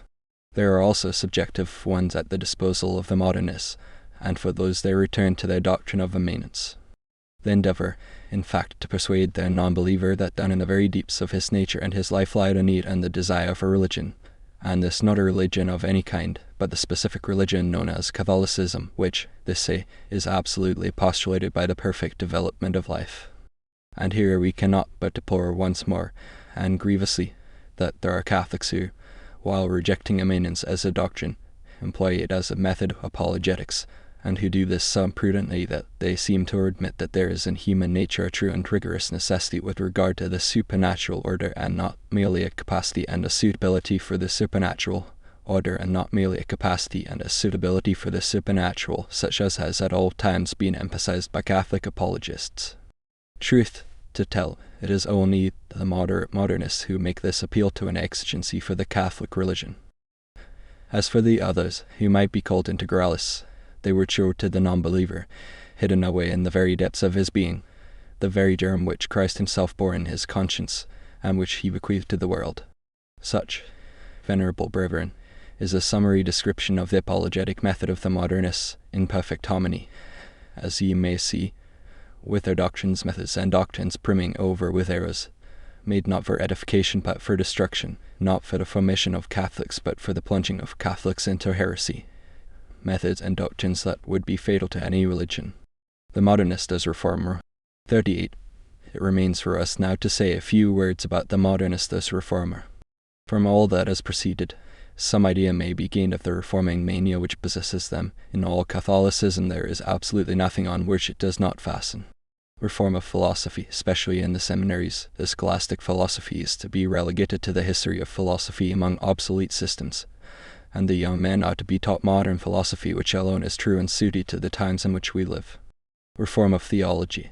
Rational theology is to have modern philosophy for its foundation, and positive theology is to be founded on the history of dogma. As for history, it must be for the future written and taught only according to their modern methods and principles. Dogmas and their evolution are to be harmonized with science and history. In the Catechism, no dogmas are to be inserted except those that have been duly reformed and are within the capacity of the people. Regarding worship, the number of external devotions is to be reduced, or at least steps must be taken to prevent their further increase, though, indeed, some of the admirers of symbolism are disposed to be more indulgent on this head. Ecclesiastical government requires to be reformed in all its branches, but especially in its disciplinary and dogmatic parts. Its spirit with the public conscience, which is not wholly for democracy, a share in ecclesiastical government should therefore be given to the lower ranks of the clergy, and even to the laity, and authority should be decentralized. The Roman congregations, and especially the index and the Holy Office, are to be reformed. The ecclesiastical authority must change its line of conduct in the social and political world. While keeping outside political and social organization, it must adapt itself to those which exist in order to penetrate them with its spirit. With regard to morals, they adopt the principle of the Americanus, that the active virtues are more important than the passive, both in the estimation in which they must be held and in the exercise of them. The clergy are asked to return to their ancient lowliness and poverty, and in their ideas and action to be guided by the principles of modernism, and there are some who, echoing the teaching of their Protestant masters, would like the suppression of ecclesiastical celibacy. What is there left in the Church which is not to be reformed according to their principles? Modernism and all the heresies. 39. It may be, venerable brethren, that some may think we have dwelt too long on this exposition of the doctrines of the modernists, but it was necessary, both in order to refute their customary charge that we do not understand their ideas, and to show that their system does not consist in scattered and unconnected theories, but in a perfectly organized body, all the parts of which are solidly joined so that it is not possible to admit one without admitting all. For this reason, too, we have had to give this exposition a somewhat didactic form and not to shrink from employing certain uncouth terms in use among the modernists. And now, Can anybody who takes a survey of the whole system be surprised that we should define it as the synthesis of all heresies? Were one to attempt the task of collecting together all the errors that have been brushed against the faith and to concentrate the sap and substance of them all into one, he could not better succeed than the modernists have done. Nay, they have done more than this, for, as we have already intimated, their system means the destruction not of the Catholic religion alone, but of all religion. With good reason do the rationalists applaud them, for the most sincere and the frankest among the rationalists warmly welcome the modernists as their most valuable allies. For let us return for a moment, venerable brethren, to that most disastrous doctrine of agnosticism. By it every avenue that leads the intellect to God is barred, but the modernists would seek to open others available for sentiment and action. Vain efforts. For, after all, what is sentiment but the reaction of the soul on the action of the intelligence or the senses? Take away the intelligence, and man, already inclined to follow the senses, becomes their slave. Vain, too, from another point of view, for all these fantasias on the religious sentiment will never be able to destroy common sense, and common sense tells us that emotion and everything that leads the heart captive proves a hindrance instead of a help to the discovery of truth. We speak, of course, of truth in itself as for that other purely subjective truth, the fruit of sentiment and action. If it serves its purpose for the jugglery of words, it is of no use to the man who wants to know above all things whether outside himself there is a God into whose hands he is one day to fall. True, the modernists do call in experience to eke out their system, but what does this experience add to sentiment? Absolutely nothing beyond a certain intensity and a proportionate deepening of the conviction of the reality of the object. But these two will never make sentiment into anything but sentiment, nor deprive it of its characteristic, which is to cause deception when the intelligence is not there to guide it. On the contrary, they but confirm and aggravate this characteristic, for the more intense sentiment is, the more it is sentimental. In matters of religious sentiment and religious experience, you know, venerable brethren, how necessary is prudence and how necessary, too, the science which directs prudence. You know it from your own dealings with sounds, and especially with souls and human sentiment predominates. You know it also from your reading of ascetical books for which the modernists have but little esteem, but which testify to a science and a solidity very different from theirs, and to a refinement and subtlety of observation of which the modernists give no evidence. Is it not really folly, or at least sovereign imprudence, to trust oneself without control to modernist experiences? Let us for a moment put the question, if experiences have so much value in their eyes, why do they not attach equal weight to the experience that thousands upon thousands of Catholics have that the modernists are on the wrong road? It is, perchance, that all experiences except those felt by the modernists are false and deceptive. The vast majority of mankind holds, and always will hold firmly, that sentiment and experience alone, when not enlightened and guided by reason, do not lead to the knowledge of God. What remains, then, but the annihilation of all religion, atheism? Certainly it is not the doctrine of symbolism will save us from this. For if all the intellectual elements, as they call them, of religion are pure symbols, will not the very name of God or of divine personality be also a symbol? And if this be admitted, will not the personality of God become a matter of doubt, and the way open to pantheism? And to pantheism that other doctrine of the divine immanence leads directly. For does it, we ask, leave God distinct from man or not? If yes, in what does it differ from Catholic doctrine, and why reject external revelation? If no, we are at once in pantheism. Now the doctrine of immanence in the modernist acceptation holds and professes that every phenomenon of conscience proceeds from man as man. The rigorous conclusion from this is the identity of man with God, which means pantheism. The same conclusion follows from the distinction modernists make between science and faith. The object of science, they say, is the reality of the noble. The object of faith, on the contrary, is the reality of the unknoble. Now what makes the unknoble is its disproportion with the intelligible, a disproportion which nothing whatever, even in the doctrine of the modernist, can suppress. Hence the unknowable remains will eternally remain unknowable to the believer as well as to the man of science. Therefore, if any religion at all is possible, it can only be the religion of an unknowable reality. And why this religion might not be the universal soul of the universe, of which a rationalist speaks, is something we do see. Certainly this suffices to show superabundantly by how many roads modernism leads to the annihilation of all religion. The first step in this direction was taken by Protestantism, the second is made by modernism, the next will plunge headlong into atheism. The cause of modernism. 40. To penetrate still deeper into modernism and to find a suitable remedy for such a deep sore, it behoves us, venerable brethren, to investigate the causes which have engendered it and which foster its growth. That the proximate and immediate cause consists in a perversion of the mind cannot be open to doubt. The remote causes seem to us to be reduced to two: curiosity and pride. Curiosity by itself, if not prudently regulated, suffices to explain all errors. Such is the opinion of our predecessor, Gregory Roman 16, who wrote, "A lamentable spectacle is that presented by the aberrations of human reason when it yields to the spirit of novelty, when against the warning of the apostle it seeks to know beyond what it is meant to know, and when relying too much on itself it thinks it can find the fruit outside the church wherein truth is found without the slightest shadow of error." Encyclical, Singulari Nos 7 Cal. Jul. But it is pride which exercises an incomparably greater sway over the soul to blind it and plunge it into error, and pride sits in modernism as in its own house, finding sustenance everywhere in its doctrines and an occasion to flaunt itself in all its aspects. It is pride which fills modernists with that confidence in themselves and leads them to hold themselves up as the rule for all. Pride which puffs them up with a vainglory which allows them to regard themselves as the sole possessors of knowledge, and makes them say, inflated with presumption, "We are not as the rest of men," and which, to make them really not as other men, leads them to embrace all kinds of the most absurd novelties. It is pride which rouses in them the spirit of disobedience and causes them to demand a compromise between authority and liberty. It is pride that makes of them the reformers of others, while they forget to reform themselves, and which begets their absolute want of respect for authority, not accepting the supreme authority. No, truly, there is no road which leads so directly and so quickly to modernism as pride. When a Catholic layman or priest forgets that precept of the Christian life which obliges us to renounce ourselves if we would follow Jesus Christ, and neglects to tear pride from his heart, but he is a fully ripe subject for the errors of modernism.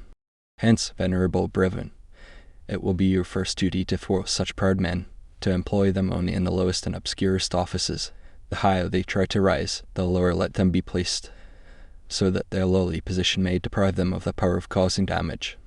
Sound your young clerics, too, most carefully, by yourselves and by the directors of your seminaries, and when you find the spirit of pride among any of them, reject them without compunction from the priesthood.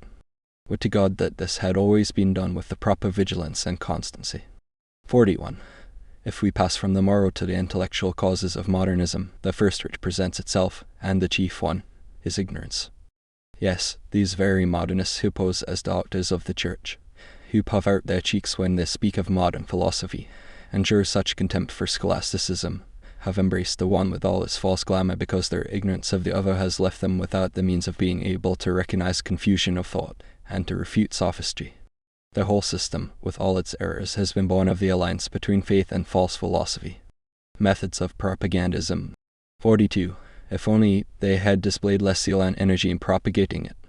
But such is their activity and such their mere incapacity for work on behalf of their cause, that one cannot but be pained to see them waste such labour in endeavouring to ruin the Church when they might have been of such service to her had their efforts been better employed. Their articles to delude men's minds are of two kinds: the first to remove obstacles from their path, the second to devise and apply actively and patiently every instrument that can serve their purpose. They recognize that the three chief difficulties for them are scholastic philosophy, the authority of the fathers and tradition, and the magisterium of the Church, and on these they wage unrelenting war.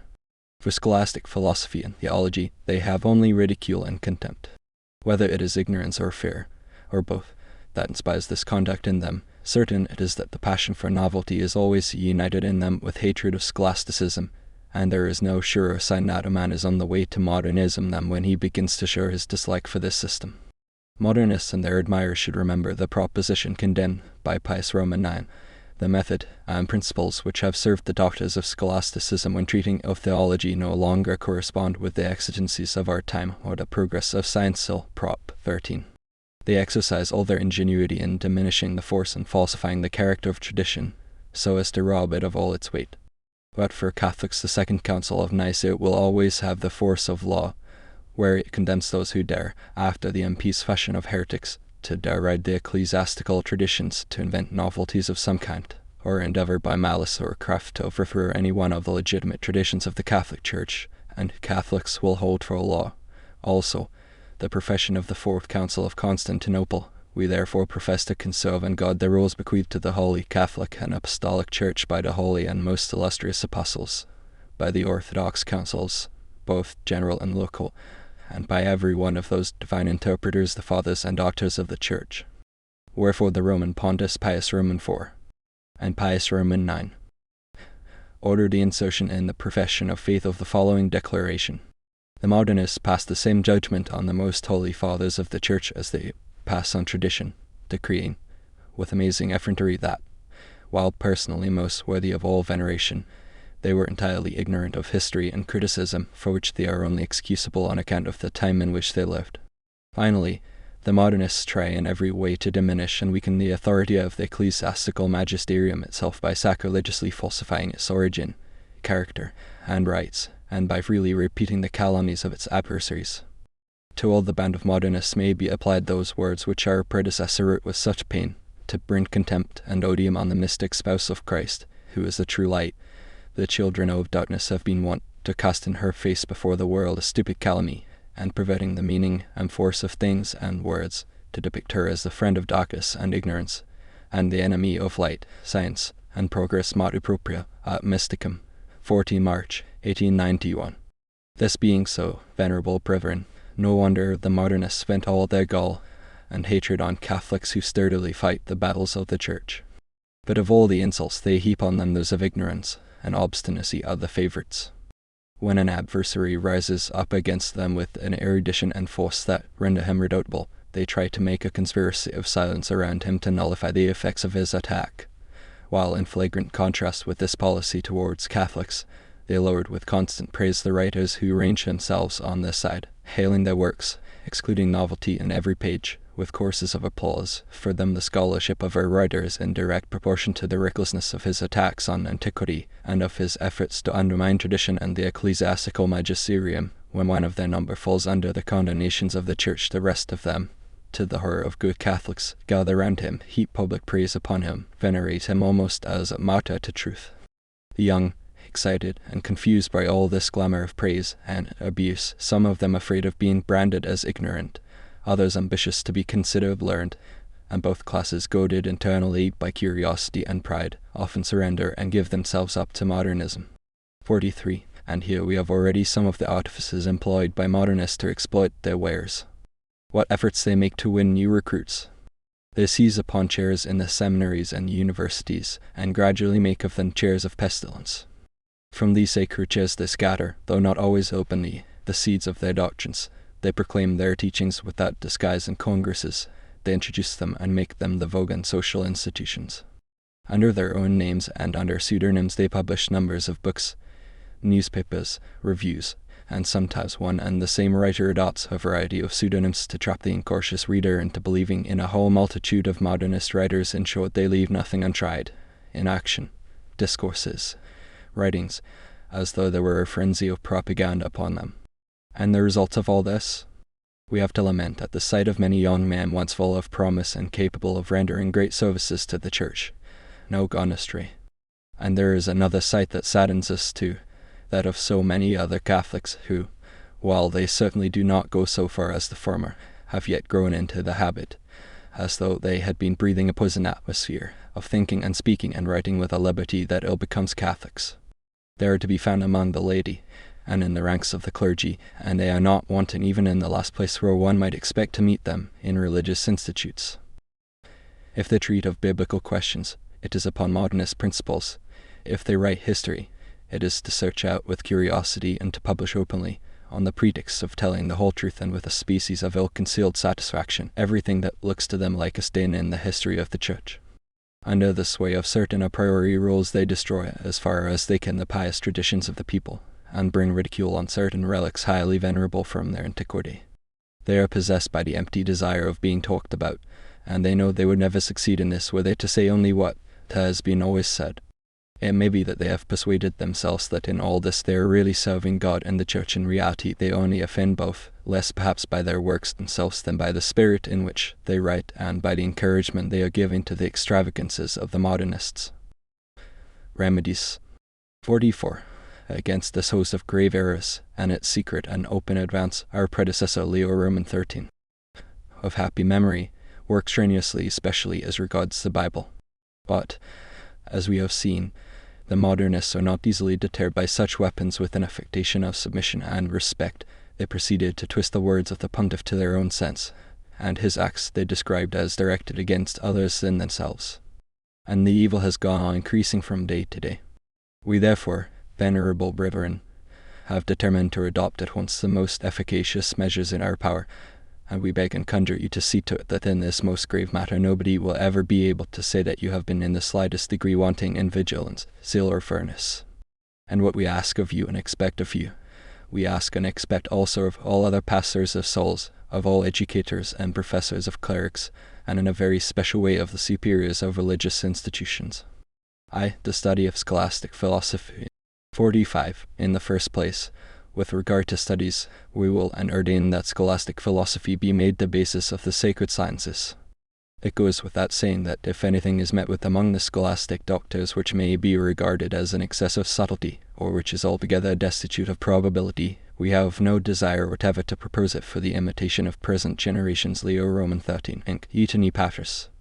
And let it be clearly understood above all things that the scholastic philosophy we prescribe is that which the angelic doctor has bequeathed to us, and we, therefore, declare that all the ordinances of our predecessor on this subject continue fully in force, and, as far as may be necessary, we do decree in you, and confirm, and ordain that they be by all strictly observed. In seminaries where they may have been neglected, let the bishops impose them and require their observance, and let this apply also to the superiors of religious institutions. Further, let professors remember that they cannot set St. Thomas aside, especially in metaphysical questions, without grave detriment. 46. On this philosophical foundation the theological edifice is to be solidly raised. Promote the study of theology, venerable brethren, by all means in your power, so that your clerics on leaving the seminaries may admire and love it, and always find their delight in it. For in the vast and varied abundance of studies opening before the mind desirous of truth, everybody knows how the old maxim describes theology as so far in front of all others that every science and art should serve it and be to it as handmaidens. Leo Roman XIII, Lit. Ap. in Magna, Dec. 10, 1889. We will add that we deem worthy of praise those who, with full respect for tradition, the Holy Fathers, and the ecclesiastical magisterium, undertake, with well-balanced judgment and guided by Catholic principles, which is not always the case, seek to illustrate positive theology by throwing the light of true history upon it.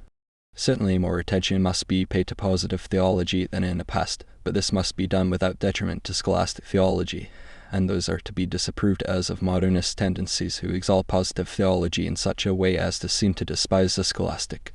47. With regard to profane studies, suffice it to recall here what our predecessor has admirably said.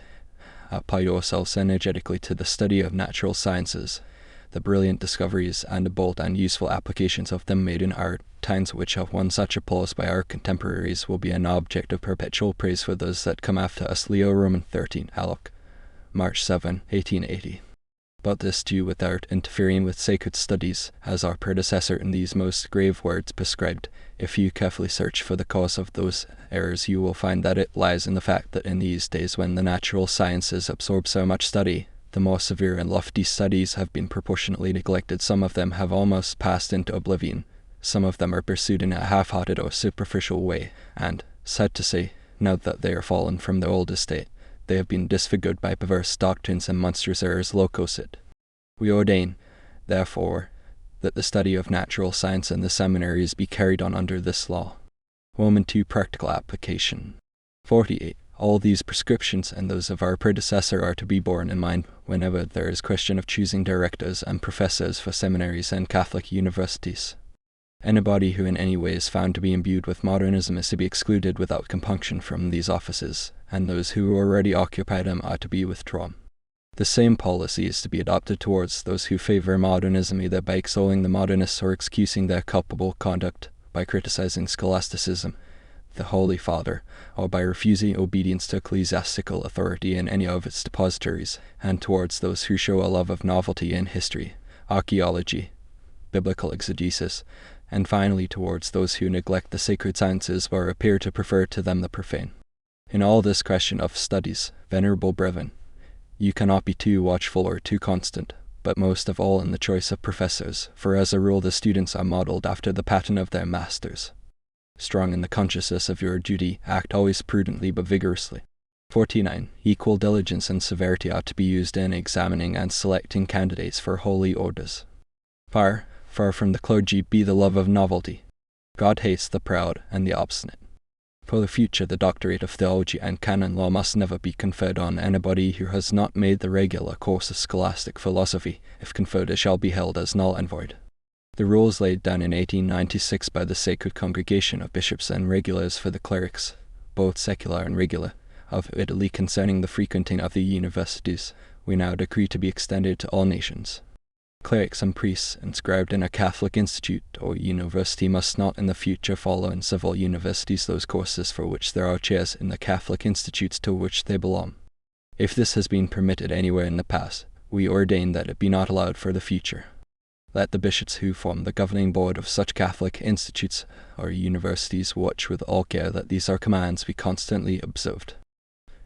Roman 3. Episcopal vigilance over publications. 50. It is also the duty of the bishops to prevent writings infected with modernism or favourable to it from being read when they have been published, and to hinder their publication when they have not.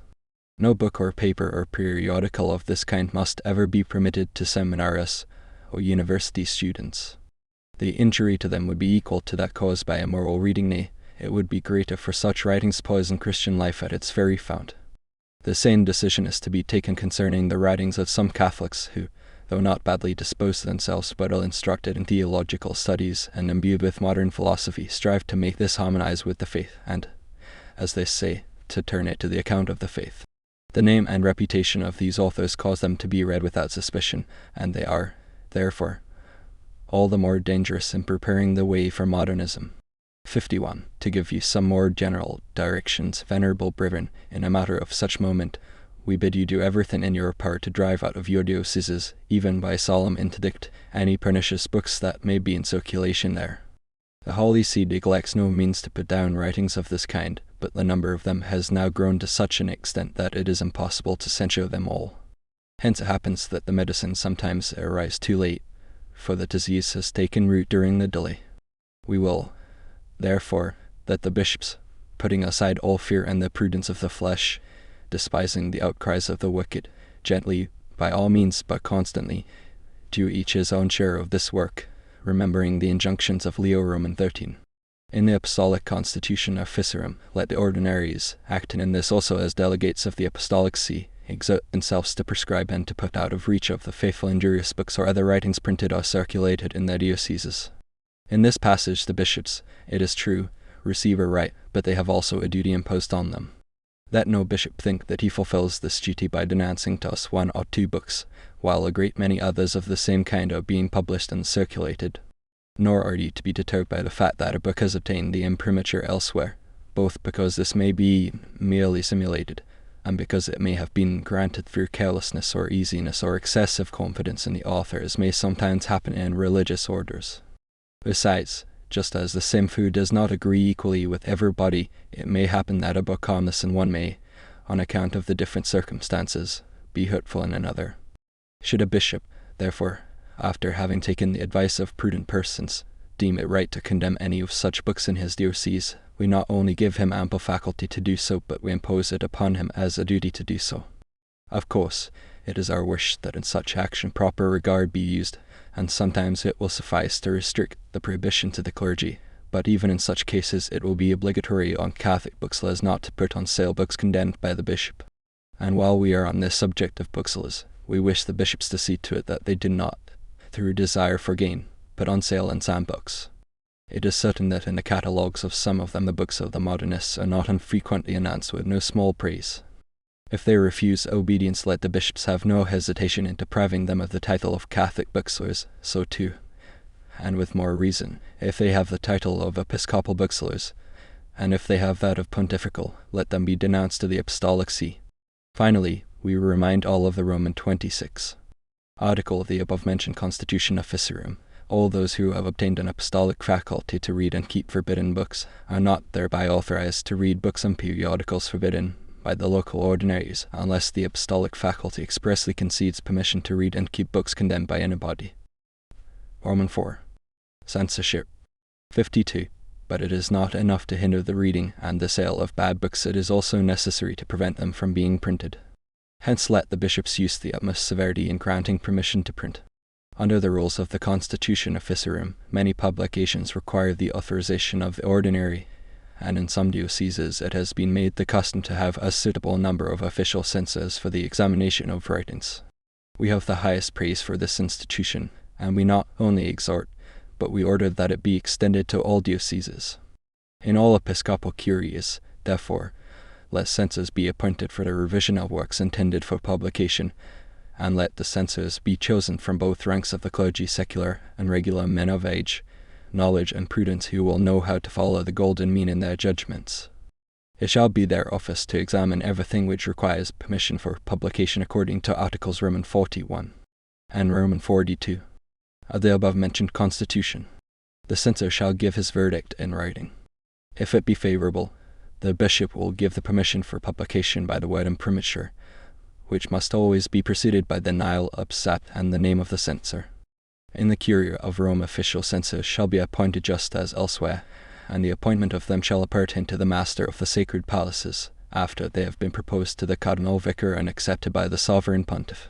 It will also be the office of the master of the sacred palaces to select the censor for each writing. Permission for publication will be granted by him as well as by the cardinal vicar or his vicegerent, and this permission, as above prescribed, must always be preceded by the nihil obstat and the name of the censor. Only on very rare and exceptional occasions, and on the prudent decision of the bishop, shall it be possible to omit mention of the censor. The name of the censor shall never be made known to the authors until he shall have given a favorable decision, so that he may not have to suffer annoyance either while he is engaged in the examination of a writing or in case he should deny his approval. Censors shall never be chosen from the religious orders until the opinion of the provincial, or in Rome of the general, has been privately obtained, and the provincial or the general must give a conscientious account of the character, knowledge, and orthodoxy of the candidate. We admonish religious superiors of their solemn duty never to allow anything to be published by any of their subjects without permission from themselves and from the ordinary. Finally, we affirm and declare that the title of censor has no value and can never be adduced to give credit to the private opinions of the person who hold it. Priests as editors. 53. Having said this much in general, we now ordain in particular a more careful observance of Article Roman 42 of the above-mentioned Constitution Officiorum. It is forbidden to secular priests, without the previous consent of the ordinary, to undertake the direction of papers or periodicals. This permission shall be withdrawn from any priest who makes a wrong use of it after having been admonished. With regard to priests who are correspondents or collaborators of periodicals, as it happens not infrequently that they write matter infected with modernism for their papers or periodicals, let the bishop see to it that this is not permitted to happen, and, should they fail in this duty, let the bishops make due provision with authority delegated by the Supreme Pontiff. Let there be, as far as this is possible, a special censor for newspapers and periodicals written by Catholics.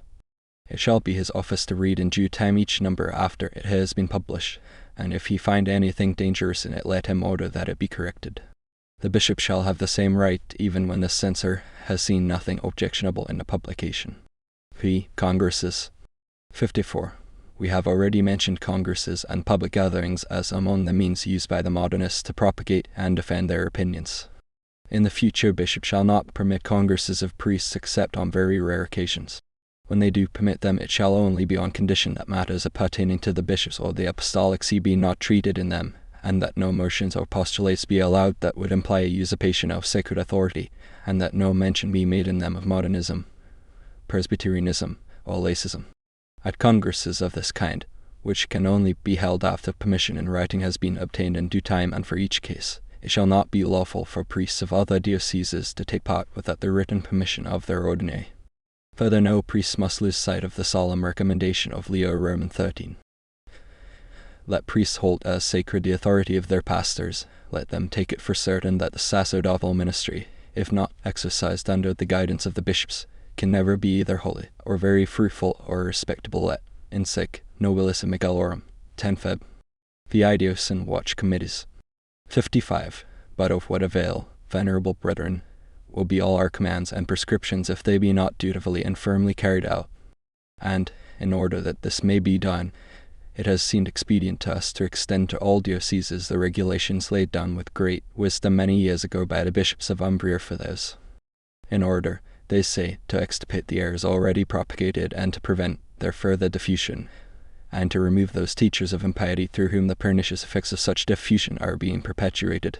The Sacred Assembly, following the example of St. Charles Borromeo, has decided to establish in each of the dioceses a council consisting of approved members of both branches of the clergy, which shall be charged the task of noting the existence of errors and the devices by which new ones are introduced and propagated, and to inform the bishop of the whole so that he may take counsel with them as to the best means for nipping the evil in the bud and preventing it spreading for the ruin of souls, or, worse still, gaining strength and growth. Acts of the Congress of the Bishops of Umbria, Nov. 1849, Tit 2, Art 6. We decree, therefore, that in every diocese a council of this kind, which we are pleased to name the Council of Vigilance, be instituted without delay. The priests called to form part in it shall be chosen somewhat after the manner above prescribed for the census, and they shall meet every 2 months on an appointed date under the presidency of the bishop. They shall be bound to secrecy as to their deliberations and decisions, and their function shall be as follows. They shall watch most carefully for every trace and sign of modernism both in publications and in teaching, and, to preserve from it the clergy and the young, they shall take all prudent, prompt and efficacious measures. Let them combat novelties of words, remembering the admonitions of Leo Roman 13. Instruct SC NNEE 27 Dan 1902. It is impossible to approve in Catholic publications of a style inspired by unsound novelty which seems to deride the piety of the faithful and dwells on the introduction of a new order of Christian life, on new directions of the Church, on new aspirations of the modern soul, on a new vocation of the clergy, on a new Christian civilization. Language of this kind is not to be tolerated either in books or from chairs of learning. The councils must not neglect the books treating of the pious traditions of different places or of sacred relics. Let them not permit such questions to be discussed in periodicals destined to stimulate piety, neither with expressions savouring of mockery or contempt, nor by dogmatic pronouncements, especially when, as is often the case, what is stated as a certainty either does not pass the limits of probability or is merely based on prejudiced opinion. Concerning sacred relics, let this be the rule: when bishops, who alone are judges in such matters, know for certain the relic is not genuine, let them remove it at once from the veneration of the faithful. If the authentications of a relic happen to have been lost through civil disturbances, or in any other way, let it not be exposed for public veneration until the bishop has verified it. The argument of prescription or well-founded presumption is to have weight only when devotion to a relic is commendable by reason of its antiquity, according to the sense of the decree issued in 1896 by the Congregation of Indulgences and Sacred Relics. Ancient relics are to retain a veneration they have always enjoyed, except when in individual instances there are clear arguments that they are false or suppositions. In passing judgment on pious traditions, be it always borne in mind that in this matter the Church uses the greatest prudence, and that she does not allow traditions of this kind to be narrated in books except with the utmost caution and with the insertion of the declaration imposed by Urban Roman VIII. And even then she does not guarantee the truth of the fact narrated. She simply does but forbid belief in things for which human arguments are not wanting. On this matter the Sacred Congregation of writes, 30 years ago, decreed as follows: these apparitions and revelations have neither been approved nor condemned by the Holy See, which has simply allowed that they be believed on purely human faith, on the tradition which they relate, corroborated by testimonies and documents worthy of credence. Decree, May 2, 1877. Anybody who follows this rule has no cause for fear. Further diversion based on any apparition, in as far as it regards the fact itself, that is to say, in as far as it is relative, always implies the hypothesis of the truth of the fact, while in as far as it is absolute, it must always be based on the truth, seeing that its object is the persons of the saints who are honored. The same is true of relics. Finally, we trust to the councils of vigilance the duty of overlooking assiduously and diligently social institutions as well as writings on social questions, so that they may harbour no trace of modernism, but obey the prescriptions of the Roman pontiffs. Roman 7 Triennial returns. 56. Lest what we have laid down thus far should fall into oblivion, we will ordain that the bishops of all dioceses, a year after the publication of these letters, and every 3 years thenceforward, Furnish the Holy See with a diligent and sworn report on all the prescriptions contained in them, and on the doctrines that find currency among the clergy, and especially in the seminaries and other Catholic institutions, and we impose the like obligation on the generals of religious orders with regard to those under them. 57. This, venerable brethren, is what we have thought it our duty to write to you for the salvation of all who believe. The adversaries of the Church will doubtless abuse what we have said to refurbish the old calumny by which we are traduced as the enemy of science and of the progress of humanity. In order to oppose a new answer to such accusations, which the history of the Christian religion refutes by never-failing arguments, it is our intention to establish and develop by every means in our power a special institute in which, through the co-operation of those Catholics who are most eminent for their learning, the progress of science and other realms of knowledge may be promoted under the guidance and teaching of Catholic truth. God grant that we may happily realize our design with the ready assistance of all those who bear a sincere love for the Church of Christ.